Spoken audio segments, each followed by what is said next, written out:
Assalamu alaikum mai sauraro, ina muku sallama irin ta addinin Musulunci kuma sannunku da jimirin sake kasancewa da mu a cikin wannan tasha tamu mai albarka inda kuka ji cewa Rarara ya yi ƙodar tirelar shinkafa guda 10 inda ya ce zai kai ziyara wa ƙauyensu mai sauraro.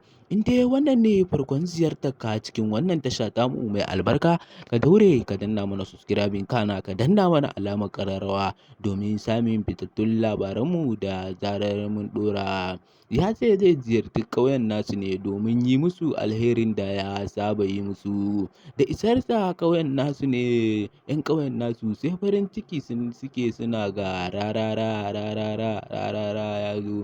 Suna farin ciki suna murna.